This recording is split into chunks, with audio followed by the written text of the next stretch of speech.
Hey everybody, it's Drive Home Brain Dump time, and I'm starting to lose my light, and I'm close to home, so this one will probably be fairly short. This past weekend I was at Reasonfest, and it was the third Reasonfest, if I'm correct, in Lawrence, Kansas at KU. It's about an hour outside of Kansas City. I have relatives in Kansas City, so I got to stop by and see my grandmother and my dad. But it was put on by I think it's SOMA, the Society of Open-Minded Atheists and Agnostics. As usual, I got to hang out with a bunch of people who have become my friends: JT Everhard, Greta Christina, David Fitzgerald, Jerry DeWitt. Aaron Ra was there, Daryl Ray, Keith Lowell Jensen was there. There's just awesome, kind of lineup of, from my perspective, of people that I like to have fun with and hang out with. But also, it was a good opportunity to meet people in that area and talk to them and hear their stories, how they got from where they were to atheism and atheist activism, which is the sort of thing that I really like. I mean, don't get me wrong, I like going to the convention, I like hearing the talks, but engaging with and having conversations with the people is a big part of it. I got to meet Bridget Gadet for the first time. And also, one of the highlights was meeting Nate Phelps. And he and I sat on the porch and talked for hours, it seems, about his family, my family, his background growing up, mine, what we thought about the Bible, how we came to discover new things, what we think about it now, the various problems with the atheist community's attempts to address the literalist fundamentalist, and how quite often it's bad arguments. We talked about how I find myself defending Westboro Baptist Church because they're exercising their free speech rights and they're doing so appropriately, and that means that they're also protecting the free speech rights of other people as well. We talked about just all kinds of stuff, and it reminds me a lot of a conversation that I had with Jerry DeWitt when he came to Austin. We sat up till the wee hours of the morning talking about all those same things and more. We talked about music and marriage and just anything and everything. And there's a part of me that wishes those conversations had been recorded, because I think there was a lot of information, a lot of things said that people could actually benefit from. People could say, "Oh wow, yes, I know that. I went through that too, and yes, I can still sing, the B-I-B-L-E and all of the various things that we learned in vacation Bible school, and I remember doing this and that, and wow, there's a lot of similarities here." I think that there's good information. But mostly I'm glad they weren't recorded, because those were basically bonding periods where Jerry and I we were already friends, but we became like brothers in that short conversation. And I really kind of feel the same way about Nate. We connected. I enjoyed, don't get me wrong, I enjoyed the debate, I enjoyed the conference, I enjoyed meeting everybody else. But getting to sit around and talk to Nate was easily one of the highlights of my weekend.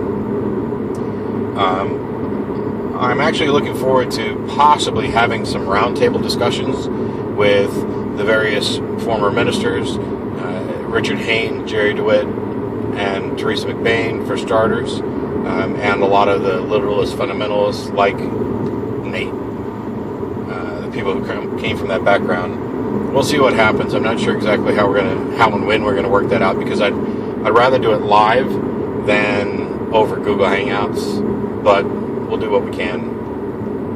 And the last thing about Reasonfest, there were a lot of great talks. David Fitzgerald gave probably one of, if not my favorite talk that he's ever given, which was about immorality in the Bible and the big WTF moments, which was great.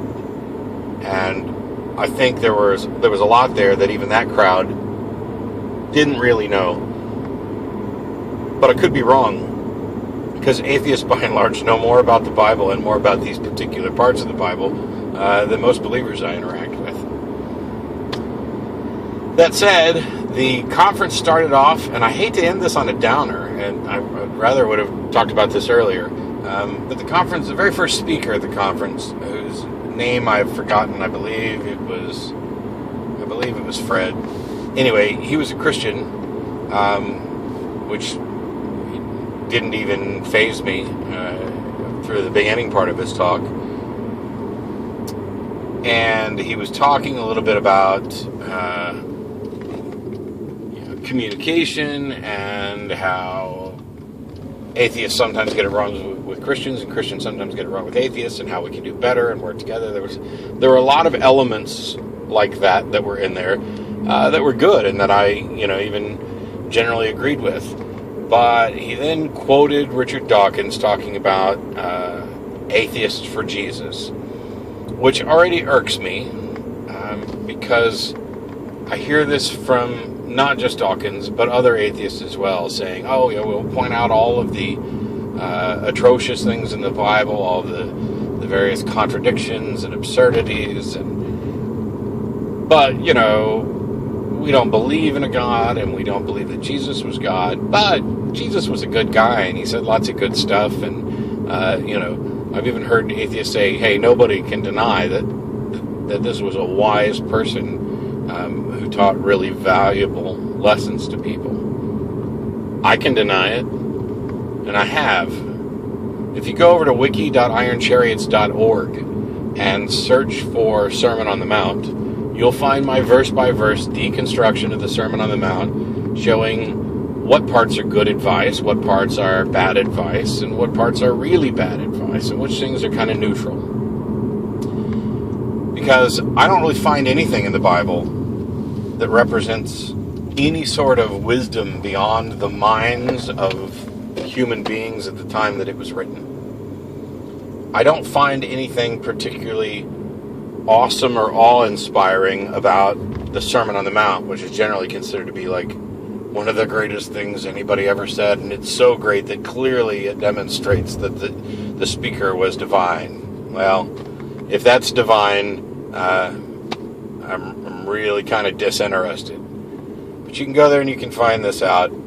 It's one of the things where I wish at some point I'll talk to Richard Dawkins at some point and point him to my deconstruction of the Sermon on the Mount. Maybe we'll have a conversation, and maybe he'll retract his atheist for Jesus and kind of take a more hardline stance on how Jesus didn't really say things that were, amazing and awe-inspiring. Sure, he said some stuff that was good. Almost anybody has said something that was good. Hell, I've probably even said something that was good once or twice. But this guy who was speaking kind of ruined anything that I would have agreed with when he got to the part where he tried to explain why he's still a Christian. And it was just bizarre. I mean, I can kind of see what he's done. He's kind of built his own version of Christianity by redacting the parts that he doesn't like, the parts that conflict with science because he's a fan of science, and keeping the rest of it. The thing is that I don't think he's done enough redacting yet. His claim was basically that Jesus is a really great role model to inspire things like altruism and compassion, which isn't true. But even if it were true, that tells us nothing about whether or not the supernatural claims are actually true, the parts that make him a Christian. So if you just wanted to say that Jesus was a good role model that people should emulate, well, I would disagree with you, but I'm not going to fault you a whole lot for being, I'm a Christian in the non-supernatural sense. But this guy has actual supernatural beliefs. And after he tried to explain why he still believed, the very first couple of questions from JT and Greta were, I don't understand why you believe, and he tried to explain it again and just got nowhere. I would think that at this point, it should be kind of obvious to him that he has no justification. But for whatever reason, it's not obvious, and the whole first talk just kind of left a bad taste in my mouth. But The debate, when the video of the debate gets posted, I'll post a link to it, and then sometime after that, I'll probably do another video talking about my thoughts about the debate and some of the feedback that I've gotten from it. By and large, great conference. There was a panel with a Christian, a Jew, a Muslim, a Hindu, and an atheist, and the atheist was JT. And they were supposed to be presenting morality from the point of view of their different religions or religious viewpoints or whatever.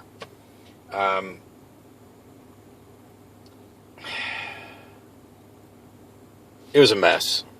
It was a monumental waste of time. I've said before that when I do debates, I want as much interaction as possible so that they don't end up looking like a joint press conference. I'm going to have to just amend my language so that I want enough interaction so that it doesn't look like an interfaith panel discussion, because by and large these individuals said very little. The Muslim was the most forthright in saying, what his religion is about, and was flatly dishonest and even got booed. And the other thing is that the Jewish guy was a Reformed Jew and believes in God in some sort of poetic sense, but not a literal supernatural sense. And the Hindu didn't talk about whether or not he believes in God, but he pointed out that there are Hindu schools that are atheistic, and it's entirely possible that I was a fan of most of what he said. It was pretty reasonable, except for that whole faith in the divine obligation. There were elements of the religious elements made no sense, but the practical moral elements, the ones that actually address interaction between thinking human beings, he was pretty much on the right page.